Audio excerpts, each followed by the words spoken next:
আচ্ছা, এবার দেখেন এই যে এখানে মেসেজ এই যে কয়টা শো করতেছে না করতেছে আমাদের এরকম লাগতে পারে ডাইনামিক, এটা আপাতত স্ট্যাটিক, কিন্তু আমি মেসেজ কয়জন দিচ্ছে না দিচ্ছে এখানে কাউন্ট হবে, এই জিনিসগুলো আমরা পরে ডাইনামিক্যালি করতে পারবো। কিন্তু এইরকম সুন্দর মতো ডিজাইন করার জন্য আপনাদের যেটা করতে হবে, এইখানে আপনাকে একটা বাটন নিতে হবে। কি নিতে হবে? বাটন দিয়ে একটা ক্লাস জাস্ট বেজ, ঠিক আছে? জাস্ট ক্লাসের মধ্যে আপনি কয়টা সংখ্যা বসাই দিলে অটোমেটিক্যালি এটা কাজ করবে। আচ্ছা, এটা একটু আমি করে দেখাই। সাপোজ আমি এগুলা বাদ দিয়ে দিলাম। আপনাকে ফার্স্টে যেটা করতে হবে, বাটন নিতে হবে। বাটন নিলাম। এখন বাটনের মধ্যে আপনি কি শো করাতে চাচ্ছেন?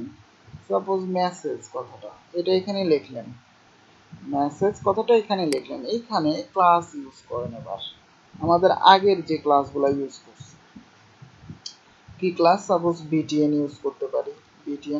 বিটিএন সাপোজ ইনফো এই নামের একটা ক্লাস ইউজ করব, যেন ইনফরমেশন টাইপের একটা বাটন তৈরি হয়, এই যে এরকম, তাই না? এখন এই যে তারপরের যে সংখ্যাটা তৈরি করার জন্য আমাদের যে বেজ নামের একটা ক্লাস বানাইতে হবে। এই যে দেখেন, যে কোনো স্প্যান নিতে পারেন আপনি, আলাদা ডিভও নিতে পারেন, কিন্তু ক্লাসের নাম কি হবে? পেজ। তো আমরা কি করতে পারি, এই যে এই জায়গায় যেহেতু ওটা শো করাতে চাচ্ছি বা মেসেজের পরে শো করাতে চাচ্ছি, তাই না? আমরা এখানে কি করব, একটা স্প্যান নামের ক্লাস নেব। স্প্যান জাস্ট লিখে তাহলে চলে আসবে। স্প্যান,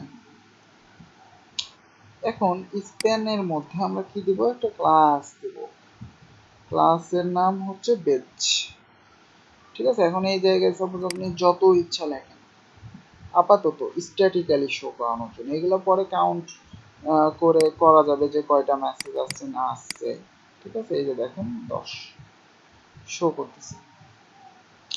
আচ্ছা, এখানে মনে হয় আমরা কিছু একটা মিস্টেক করছি, যে মেসেজ স্প্যান কথাটা শো করতেছে, একটু বেশি লিখে ফেলছি।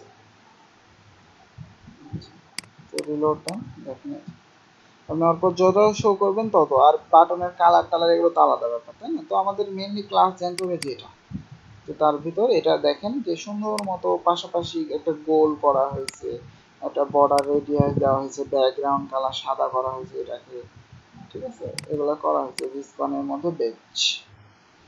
এই যে পজিশন রিলেটিভ করা হয়েছে, টপ থেকে নিয়ে আসা হয়েছে, যে কালার ব্যাকগ্রাউন্ড কালার দেওয়া আছে দেখেন সাদা। তারপর এখানে আসেন, প্যাডিং দেওয়া আছে, ফন্ট সাইজ দেওয়া আছে, এখানে রেডিয়াসও দেওয়া আছে, এই যে বর্ডার রেডিয়াস 10 পিক্সেল, এরকম হয়ে যাবে। আপনি যদি একবারে পুরাটা ঘুরাইতে চান তো এখানে আরো দিতে পারেন, দেখেন বাড়ান, দেখেন এটা বর্ডার রেডিয়াস পাবে, পাচ্ছি। তো এইভাবে আমরা এগুলা কাজ করতে পারবো, ঠিক আছে?